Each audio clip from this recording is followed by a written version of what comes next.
성도들이 신앙생활하면서 가장 당혹스러울 때가 있다라고 하는데요. 혹시 언제인지 짐작해 보실 수 있을까요? 어려운 일을 만나고 고난이 임해오면 자신도 모르게 하나님을 원망하고 또 의심하게 되는데 그때 많이들 당황한다라고 합니다. 왜 안 그럴까요? 저라도 그럴 것 같습니다. 그런데 우리가 이렇게 당황하는 이유는 두 가지 전제 때문입니다.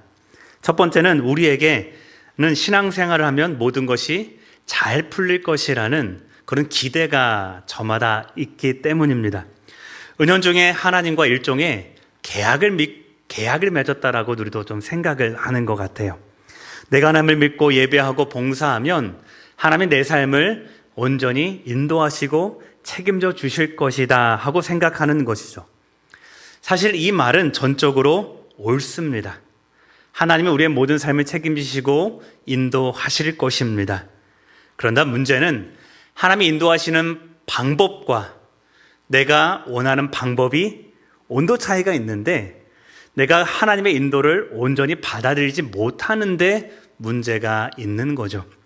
그래서 그 차이가 임해올 때마다 당황하기도 하고 당혹스럽게 하기도 한다라는 겁니다. 두 번째 전제는 나는 꽤 괜찮은 신앙인이다 라는 전제가 우리 신앙 안에는 늘 깔려 있습니다. 평안할 때 우리는 제법 성숙한 그리스도인인 것 같습니다. 그래서 우리는 말로는 제가 뭘요? 라고 하면서도 은연중에 나 정도면 괜찮지라는 것이 전제가 되어 있기 때문에 시험과 환난이 다가올 때마다 하나님을 의심하면 이전에는 내가 그렇지 않았는데 그런 모습이 발견되니까 당황하기도 하고 당혹스러워하기도 하고 가끔 하늘을 바라보면서 하나님 왜 내게 이런 고난이 다가옵니까? 라고 하며 원망하는 마음을 보고 때로는 우리도 내 신앙이 잘못된 것은 아닌가 두려워하기도 한다 하는 것이죠. 여러분 그럼 한번 생각을 해보십시오. 이렇게 내 믿음과 나의 신앙을 의심하고 걱정하는 성도들 그 비율이 많을까요? 적을까요? 많다면 어느 정도 될 것 같습니까? 이 복음을 저명한 복음 연구기관인 바나 그룹의 조사에 의하면 기독교인 절반 이상이 거의 80% 가까이 넘어갈 때도 있습니다. 그럴 정도로 내 신앙에 의심을 가지고 있다라는 것이 연구가 되었습니다. 자, 표를 한번 보시죠. 전체 대상자 중에서 무교나 또 다른 종교들은 좀 배제를 한 상황이고요. 전체 기독교인, 실천적 기독교인이 우리가 말하는 신앙생활 웬만큼 열심히 하고 있는 사람들을 말하고요. 자, 이 표를 보면 실천적 기독교인, 신앙생활 잘하고 있는 사람들 중에서도 자주 가끔 때때로 드물게까지 합치면 몇 %예요? 약 77%가 내 신앙을 의심하고 있다. 그 빈도수가 조금 차이 나긴 하지만 전혀 아니다가 23%이고 나머지는 대부분 내 신앙생활을 의심한다라고 밝히고 있습니다. 여러분 전혀 의심하지 않는 퍼센트가 몇 %예요? 23% 정도 돼요. 자, 이렇다라는 것은 뭐냐 하면 여러분 이 표를 보면 좀 위안이 좀 되시나요? 그래도 나는 좀 잘하고 있구나 이렇게 안도하실 수 있을 텐데요. 이게 뭘 말하고 있냐 하면 우리가 의심한다고 해서 그것이 신앙의 실패의 자리라고 확정 지으면 안 된다라는 거예요. 오히려 이것이 당연하게 여겨지고 정직하게 나는 의심하는 사람이고 내가 의심할 수 있는 사람이라는 것을 받아들이는 그 정직한 신앙 과정을 겪고 나서야 우리 신앙이 어떻게 해요? 더 성숙한 자리로 넘어갈 수 있는 그냥 통과 의례와 같은 과정 중에 하나라고 우리의 믿음의 의심을 한번 생각해 보셔도 괜찮다 하는 결과입니다. 그러니까 신앙생활에 찾아오는 의심은 너는 실패했어 라는 증거가 아니라 내가 이 과정을 통과를 하면 너 또한 어엿하게 더욱더 온전해지는 신앙인이 될 거야 라는 자기 검증을 향한 하나님의 도전이다라고 우리가 받아들이셔도 좋을 것 같습니다.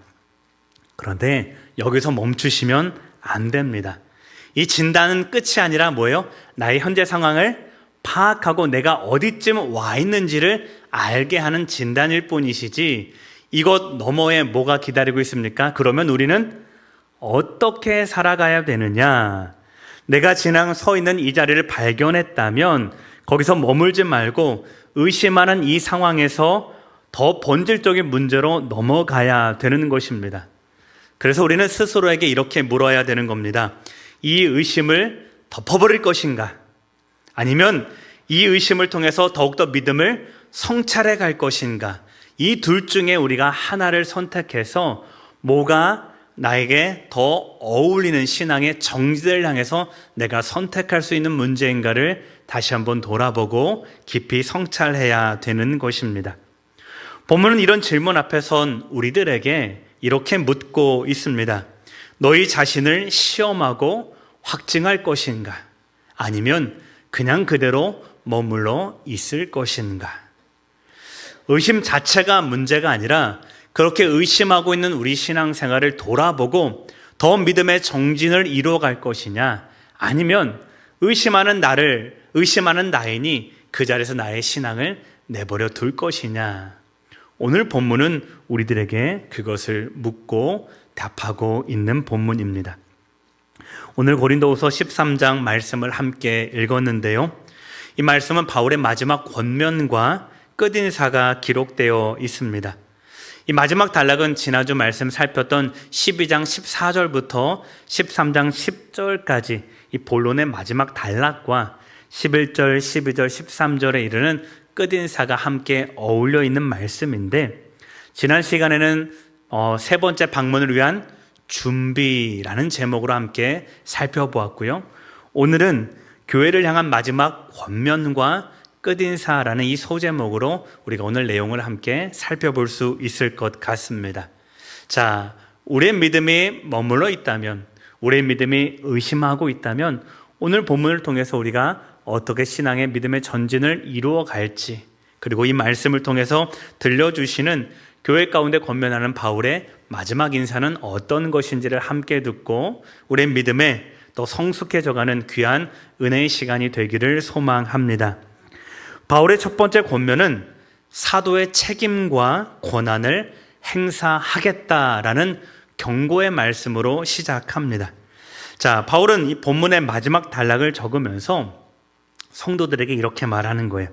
내가 이제 너희들에게 갈 때에는 그때는 잠잠하지 않고 이제 사도적인 권위를 가지고 너희에게 책임을 행사할 것이다 라고 말한다라는 것입니다. 1절과 2절의 말씀인데 같이 읽어보도록 하겠습니다. 내가 이제 세 번째 너희에게 가리니 두세 증인의 입으로 말마다 확정하리라. 내가 이미 말하였거니와 지금 떠나 있으나 두 번째 대번하였을 때와 같이 전에 죄 지은 자들과 그 남은 모든 사람에게 미리 말하노니 내가 다시 가면 용서하지 아니하리라. 아멘. 자, 1절은 이렇게 시작합니다. 이제 세 번째 너희에게 가리니. 세 번째 방문에 대한 다시 한번 예고이죠. 지난 시간에도 말씀드렸습니다. 내가 방문하겠다라는 것은 어떤 의미냐면 나는 방문할 준비가 되어 있으니 너희도 뭐 하라는 겁니까? 나를 맞이할 준비를 해라. 지금 이 이야기를 하고 있는 것입니다. 자, 그렇게 준비하라라는 의도를 비추고는 하는 말이 뭐냐면 곧바로 뭐라고 합니까? 두세 증인의 입으로 말마다 확정하리라. 지금 이 이야기를 하고 있습니다. 여기서 두세 증인이다라는 표현은 어떤 의미냐면 신명기 19장 15절에 보면 그런 말이 있죠. 증인, 사람을 어떤 재판할 때는 한 사람의 입으로 하지 않고 두 사람의 입으로 하거나 세 사람의 입으로 그 사람의 어떤 행동을 확증할지라, 이런 말씀이 있어요. 지금 바울은 그 말을 가지고 와서 두세 증인의 입으로 라는 것은 뭐냐면 내가 구약의 율법의 원칙에 따라서 철저하게 많은 증인들의 증언을 모아서 시시비비를 가릴 것이다. 지금 이 이야기를 하고 있는 것입니다. 그러니까 1절을 통합적으로 한번 살펴보면 다음과 같은 의미가 됩니다. 자, 화면을 보면서 우리 같이 1절은 이런 긴 내용입니다. 숨겨져 있는 내용들을 다 한번 꺼내봤는데요. 같이 한번 읽어보겠습니다. 나의 사도성을 여전히 의심하는 자들이 있는데 그들의 말이 옳은지 아닌지는 이제 세 번째 방문을 통해서 밝힐 것이다. 그때는 너희 죄를 대충 보는 것이 아니라 율법이 정한 엄격한 기준대로 철저히 조사하고 밝혀 확실하게 바로잡을 것이다. 이 긴 내용이 1절 이 짧은 것에 그렇게 함축되어 있다라고 생각을 해보시면 됩니다. 바울은 마지막 권면을 하면서 여전히 사도성을 의심하고 있는 성도들에게 또 자신을 모함하고 있는 이 대적들에게 속아 있는 이 교회들을 향하여 뭐라고 하는 겁니까? 나를 의심하는 자들은 내가 가서 엄히 꾸중하겠다라고 하는 겁니다. 그럼 바울의 이 마음이 좀 느껴지시나요? 단순히 기분이 나빠서 이야기를 하는 것이 아니라 뭘 위한 것일까요? 교회를 온전히 세우기 위한 것입니다. 바울이 그동안 어떤 노력을 했는지 우리 고린도후서 말씀을 통해서 계속 살폈어요. 계속 참았습니다. 눈물로 호소도 해봤습니다. 편지를 통해서 근심하도록 회개하기를 일으키는 글도 써보았습니다. 자, 이렇게 꾸지람도 하고 기도도 하고 기다려봤는데 이들이 변합니까? 안 변합니까? 조금 변해요. 완전히 변하진 않아요. 여전히 남아있다라는 거예요. 그런 그들은 여전히 바울을 우습게 여기면서 이전에 보았던 것처럼 바울의 외모를 비웃기도 하고 바울의 웅변수를 모함하기도 하고 내가 사도된 증거를 한번 내보여봐라 라고 하면서 계속해서 사도성을 의심하고 또한 그것들을 증거를 내보이라고 오히려 적반하장식으로 바울에게 나오니까 바울은 2절의 마지막처럼 뭐라고요? 내가 다시 가면 너희를 어떻게 해요? 용서하지 않을 거야. 너희는 내가 갈 준비를 할 때에 내가 너희에게 이런 일을 하지 않도록 너희 안에서 미리 다 교통정리를 해라. 지금 이 이야기를 하고 있는 겁니다. 사랑하는 성도님들, 바울이 왜 이렇게 엄한 말로 꾸중할까요? 그것은 조금 전에 말씀드렸죠. 교회를 바로 세우기 위함입니다. 여러분, 이것이 경고하는 본질이에요. 지금까지 바울은 기회를 주었고 또 오래 참았는데 가만히 생각해 보니까 결과가 어때요? 이렇게 해서는 안 되는 거예요. 좋은 게 아니다라는 사실을 바울은 비로소 깨닫고 이제 세 번째 방문을 앞두고는 엄하게 경고하는 거예요. 내가 다시 갔을 때 여전히 너희가 반성하지 않거나 다시 갔는데도 불구하고 나의 사도성을 의심하는 무리가 여전히 있다면 나의 사도적 권위를 가지고 너희를 징계하겠다. 어떤 징계일까요? 교회 안에서 출교하겠다라는 거예요. 지금 여러분 출교하는 거 보신 적 있습니까? 교회 안에 징치하는 거 우리 잘 못 봐요. 그러나 초대교회에서는 그 사도의 치리가 굉장히 엄했어요. 교회 안에 그런 이단의 무리들, 그런 사도적 권위를 해하는 무리들은 교회를 해치는 무리이기 때문에 교회가 그들 때문에 훼손되는 것보다는 그 한 사람을 어떻게 해요? 내보내고 징치하는 것이 낫겠다 하는 것이 지금 바울이 경고하는 본질입니다. 사랑하는 성도님들, 하나님께서 우리에게 주시는 경고 또한 같을 것입니다.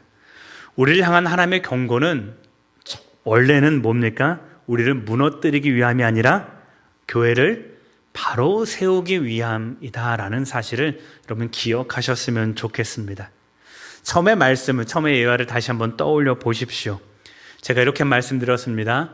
의심은 우리 믿음의 실패의 증거가 아니라 우리 믿음을 되돌아보라는 믿음의 정진을 위한 하나님의 도전이다. 이렇게 말씀드렸습니다. 기억하시나요? 바로 그것입니다.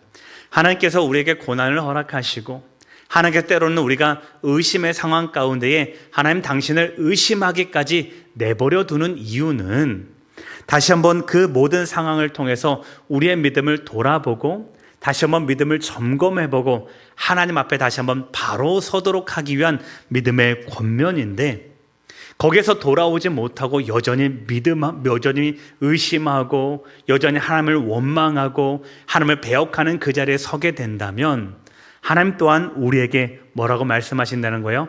내가 너희를 용서하지 않겠다라고 말씀하신다라는 것입니다. 사랑하는 성도님들, 우리의 믿음을 다시 한번 돌아볼 수 있기를 소망합니다. 다시 한번 말씀드립니다. 의심 자체는 문제가 아닌답니다. 그 의심의 자리에서 다시 한번 믿음의 자리로 우리의 마음을 돌이키고 우리의 삶을 돌이키고 우리의 믿음의 여정을 돌이켜서 하나님을 올바로 바라볼 수 있는 그 자리로 우리의 삶을 내어드리기를 소망합니다. 믿음은 한 번에 완성되지 않습니다. 넘어지는 자리에서 다시 일어나고 쓰러지는 그곳 가운데 다시 한번 하나님의 손을 붙드는 것, 그것을 통해서 우리의 믿음은 점점, 우리의 연약한 의심은 점점 믿음의 자리로, 하나님을 의심하는 그 모든 순간은 하나님의 은혜를 확신하는 그 자리로 바뀌게 될 것입니다. 그렇게 우리를 이끄시는 하나님의 은혜의 손길을 붙들고 다시 한번 우리의 믿음을, 우리의 신앙을 점검해 볼 수 있는 성도의 삶 되시기를 주님의 이름으로 소망합니다. 오늘 바울이 권하는 두 번째 권면은 너희 자신을 확증하라 하는 말씀입니다. 바울이 이제 시선을 바꿉니다. 이전에는 뭐라고 말씀입니까? 내가 사도적 권위를 가지고 너희 안에 가서 다시 한번 징치할 것이다. 그렇기 전에 너희 마음을 되돌려라 라는 말씀이 주를 이루었다면, 이제 바울은 거기에서 눈을 돌려 너희 스스로를 뭐하라는 거예요? 점검해 보라 라는 말로 변경하고 있습니다. 5절 말씀을 함께 읽어보겠습니다. 너희는 믿음 안에 있는가? 너희 자신을 시험하고 너희 자신을 확증하라. 예수 그리스도께서 너희 안에 계신 줄을 너희가 스스로 알지 못하느냐? 그렇지 않으면 너희는 버림받은 자니라. 아멘. 오늘 본문에서 너희 자신을 시험하고 검증하라 라고 하시는데, 여기서 시험하다라는 것은 어떤 의미냐면 금을 그 풀무불에 넣어서 그 순도를 결정하는 시험을 하듯이 너희 믿음을 그렇게 철저하게 돌아볼 것을 권면하는 것입니다. 여러분, 그런 거 있지 않습니까? 우리가 요즘 무슨 인증 마크들이 여러 개 있는데, 저 어렸을 때는 KS 마크 하나만 제가 좀 기억을 하고 있어요. KS 마크가 꽝 도장이 찍혀 있으면 어떤 거예요?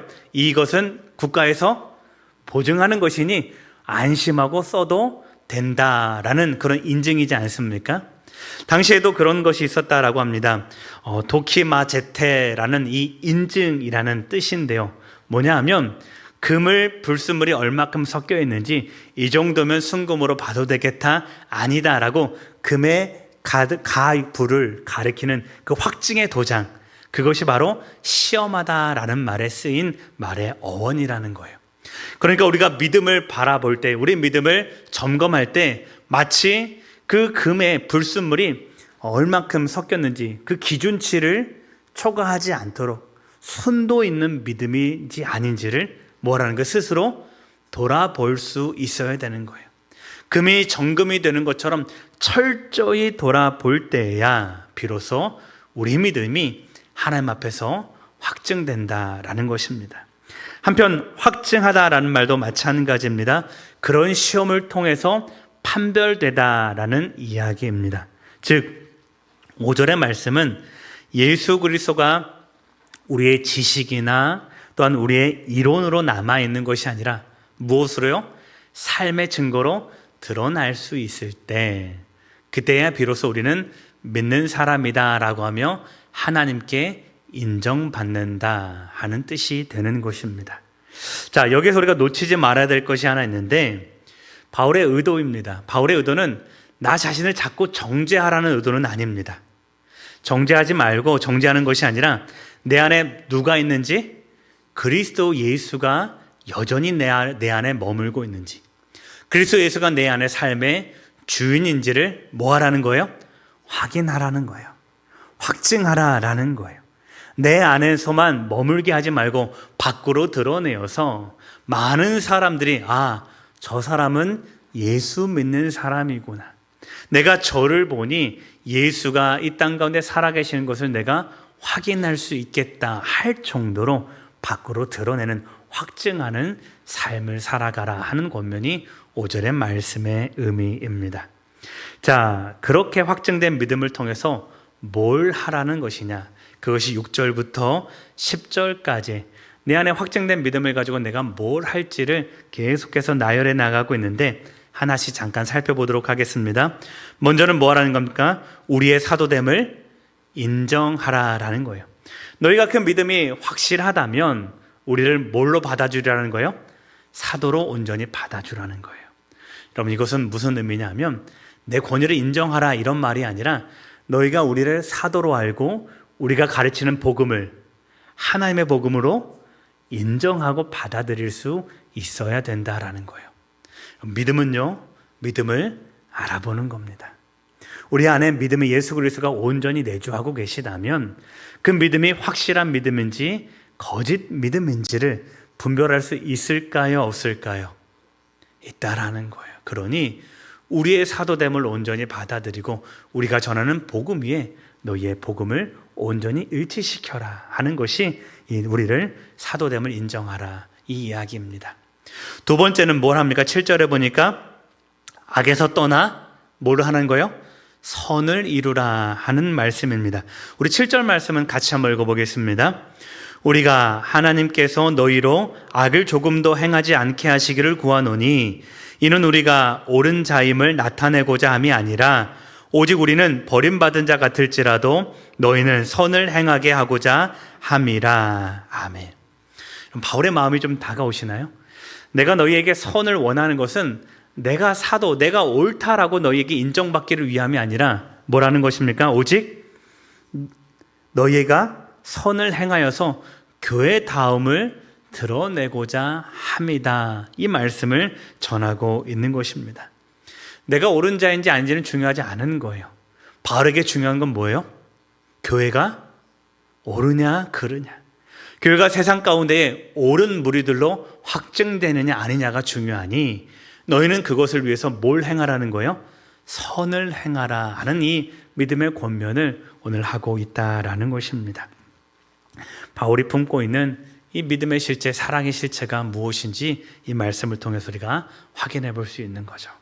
자, 세 번째, 너희는 온전하게 되라라는 권면이 있습니다. 9절의 말씀인데요. 같이 한번 읽어보겠습니다. 9절입니다.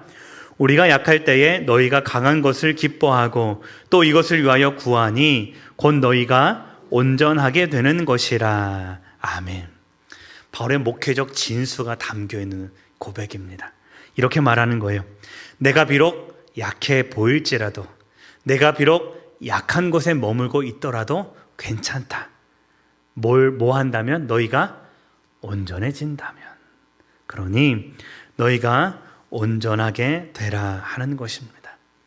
여러분, 이게 온전하다라는 것은 뭐냐면, 원래 뜻은 뭐냐면 이 뼈가 외부에 충격이 가면 어떻게 해요? 부러지잖아요. 금이 가거나. 이건 온전하지 않은 거예요.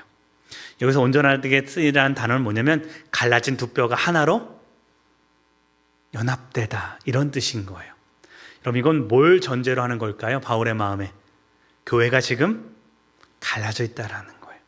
그러니 여기서 바울이 말하는 온전하다라는 의미는 뭐냐면 뼈가 나뉘어서 두 개가 되면 그것은 성한 몸이 아니다. 너희가 하나님 안에서 믿음이 확실하다면, 너희의 믿음이 하나님 앞에서 확증된 믿음이라면 교회는 둘이 되어서는 안 된다라는 거예요. 교회가 온전히 하나가 될 수 있도록 너희의 믿음을 통해서 그 일들을 감당해 줄 것을 바울이 권면하고 있는 것입니다. 사랑하는 성도님들, 신앙의 본질은 거기 있다라는 거예요. 우리가 한 사람 한 사람 믿음은, 내 믿음은 드러내 보이기도 하고 또 여러 가지 봉사와 섬김과 예배를 통해서 밖으로 잘 드러날 수도 있는 거예요. 그런데 그 믿음이 정말인지 참인지 거짓인지, 그 믿음이 온전한지 온전하지 않은지를 보려면 어디에 믿음을 봐야 되냐면 공동체, 교회의 믿음을 보면 된다라는 거예요. 우리 교회를 바라보면 우리 교회가 둘로 나눠져 있고 셋으로 나눠져 있고 넷으로 나눠져 있다면 우리 하나의 믿음이 온전하다는 거예요? 아니다는 거예요? 아니다라는 거예요. 나의 믿음만 괜찮아 하고 다른 이의 믿음을 내버려 두고 포기할 것이 아니라, 나의 믿음이 괜찮아 라고 그렇게 여기고 교회가 갈라지고 하나 되는 마음이 되지 않는다라면 나의 믿음도 온전하지 않다라고 받아들이고 하나님의 연합이, 하나님 그리스도의 몸된 우리 교회가 온전히 연합해지도록, 나의 믿음이 밖으로 드러나서 서로의 연합이 그리스도 예수 안에서 하나가 되는 그 온전함을 이루도록 내 믿음이 쓰임 받도록 그렇게 힘써 줄 것을 바울은 마지막 권면을 통해서 권면하고 있는 것입니다. 여기에 믿음의 본질이 있는 거예요. 나 한 사람의 믿음이 아닙니다. 우리의 믿음입니다. 나 개인의 믿음이 아니라 우리 교회의 온전함을 위해서 내 믿음을 헌신할 수 있느냐. 사랑하는 성도님들, 믿음은 바로 거기에서 확인된다 하는 것입니다. 우리의 믿음도 동일하게 이루어지기를 소망합니다. 나만 괜찮아하는 믿음이 아니라 우리가 괜찮을 때, 나 혼자만 온전해, 나 예배하고 나 기도하고 나 신앙생활 잘해, 그것으로 믿음을 끝내보내는 것이 아니라 우리 교회가 하나가 되었는지, 우리 교회 모두가 예배 앞에 온전히 세워져 있는지, 우리 교회의 헌신과 사랑이 예수 그리스도 안에서 하나됨의 섬김을 위하여 우리가 수고하고 있는지, 그리할 때에 이 믿음이 괜찮고 이 믿음이 온전해지는 것입니다. 이 믿음을 향하여 우리의 마음과 우리의 믿음이 그 믿음을 향해 온전히 세워지기를 주님의 이름으로 축원합니다. 자, 이제 바울은 고린도서의 모든 긴장감을 뒤로하고 성도를 향한 따뜻하고도 간절한 소망의 말로 마지막 권면을 이루고 있습니다. 11절 말씀 함께 읽어보겠습니다. 마지막으로 말하노니 형제들아 기뻐하라. 온전하게 되며 위로를 받으며 마음을 같이하며 평안할지어다. 또 사랑과 평강의 하나님이 너희와 함께 계시리라. 거룩하게 입맞춤으로 서로 문안하라. 아멘. 11절 성도들에게 이제는 이전과는 전혀 다른 따뜻한 언어입니다. 그러나 따뜻한 언어에도 5가지 성도를 향한 권면의 말이 품고 있습니다. 첫 번째는 뭐냐면 기뻐하라입니다. 그냥 기뻐하는 것이 아니라 거기다 한번 써보십시오. 기쁨을 의도적으로 선택하라 하는 명령이에요. 내가 기뻐서 기쁘고 내가 웃겨서 웃는 것이 아니라 뭐예요? 슬픈 그때에도 의도적으로 뭘 선택하는 거예요? 기쁨을 선택하는 것. 여러분, 이것이 교회를 향한 바울의 권면입니다. 그 다음은 또 계속 한번 따라가 볼까요? 두 번째는 뭐예요? 온전하게 되라랍니다. 그냥 온전해지는 것이 아니에요. 의도적인 열심을 가지고 뭘 위해서요? 아까 말했죠. 둘이 하나가 되는 이 하나됨을 위해서 힘쓰라는 겁니다. 자, 세 번째는 뭐예요? 위로를 받으라는 겁니다. 여러분, 위로하라란 말이 아니라 위로를 어떻게 해요? 받으라는 거예요. 그럼 위로하는 게 쉽습니까? 위로 받는 게 쉽습니까? 받는 게 쉬워요? 제가 경험해 보니까 위로하는 게 쉬워요. 위로 받는 사람은 누가 위로받을 수 있냐면 위로할 수 있는 사람이 위로받는 거예요. 위로받으면 여러분 어떤 마음이 올라와요? 자존심이 올라와요. 기분 괜히 상해요. 네가 뭔데 날 위로해? 이런 마음 안 드시나요? 저는 가끔 들더라고요. 제가 못난 송아지여서 그런가요? 아닐 거예요. 여러분, 우리가 그리스도에게서 위로받듯이 성도들에게 위로받을 수 있는 위치까지 우리가 우리의 마음을 열어놔야 된다라는 거예요. 나의 마음을 열고 그리스도께로 나의 마음을 열듯이 서로 성도에게 마음을 열고 그의 위로가 나의 위로가 되고 다시 그 위로를 받은 내가 다른 사람을 위로하는 그렇게 하나 된 교회를 위해서 바울은 마지막 권면을 하고 있다라는 것입니다. 자, 그 다음에 뭐니까 마음을 같이 하라. 이 말도 비슷한 말이죠. 마지막으로요. 평안할지어다 라고 하며 하나님의 샬롬을 이렇게 전하고 있는 것입니다. 이 5가지를 하나로 표현하고 싶었어요. 그래서 제가 오늘 설교 제목에 뭐라고 했냐면 뭐라고 표현했습니까? 온전하라 라는 말로 표현한 거예요. 여러분, 이것이 온전하게 되는 성도의 노력이 있는 거예요.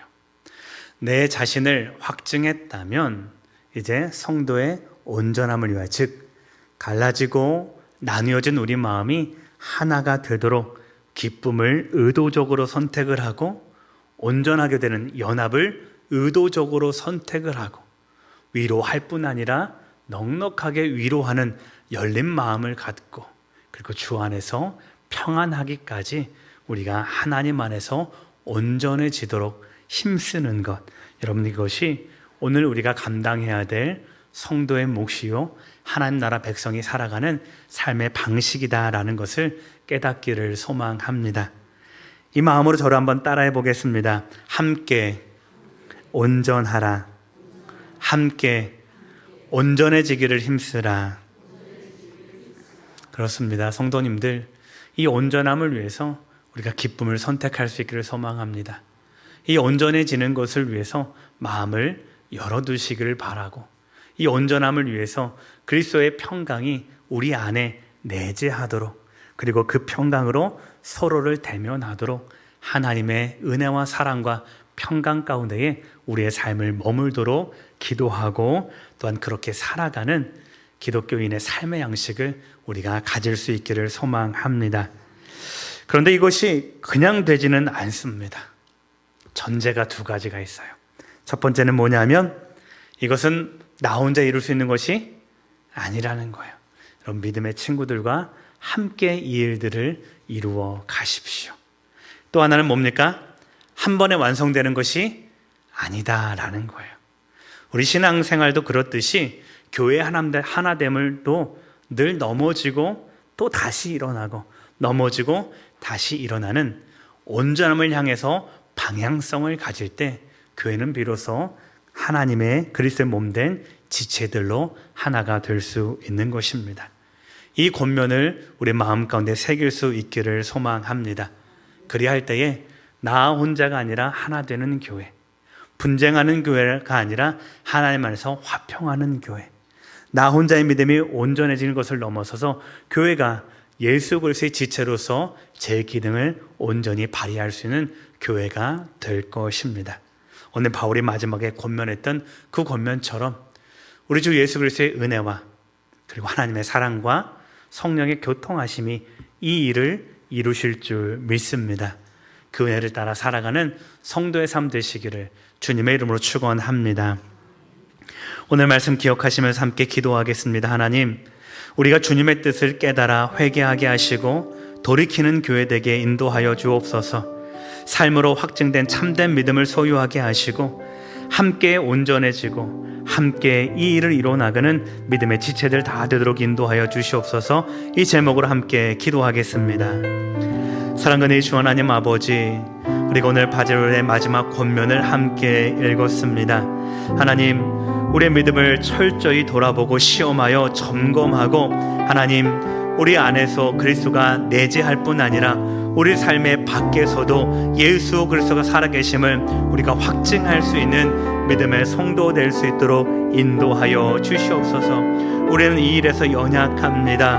하나님, 그러나 함께 이 일을 이뤄나갈 교회가 있기에 우리가 넉넉하게 일들을 감당할 수 있다라는 사실을 다시 한번 기억하게 하시고, 나 혼자 이 믿음의 길을 걸어가는 것이 아니라 우리가 함께 십자가의 길을 걸어가 예수 그리스도로 말미암아 우리가 넉넉히 승리하는 복된 승리의 삶 살아갈 수 있도록 우리 주님께서 인도하여 주시옵소서.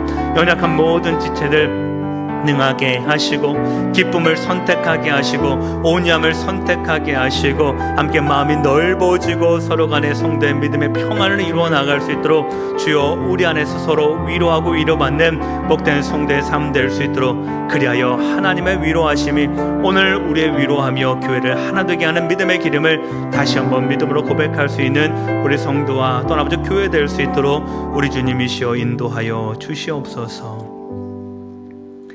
사랑하는 주 하나님 아버지, 우리가 우리의 믿음을 돌아보기를 소망합니다.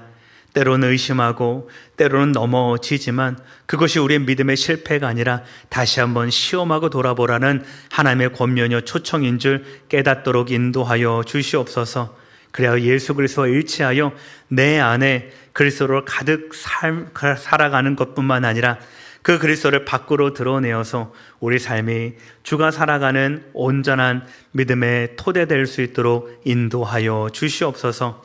하나님, 나 혼자만 이렇게 믿어가는 것이 아니라 교회가 이 믿음 위에 온전히 세워지도록 서로의 믿음을 돌보고 서로 하나 되기를 힘쓰며 그리스도와 하나 된 것처럼 우리가 서로가 하나 되어 하나님의 영광을 이 땅 가운데 온전히 드러낼 수 있는 믿음의 교회와 하나 된 교회 될 수 있도록 또한 역사하여 주시옵소서.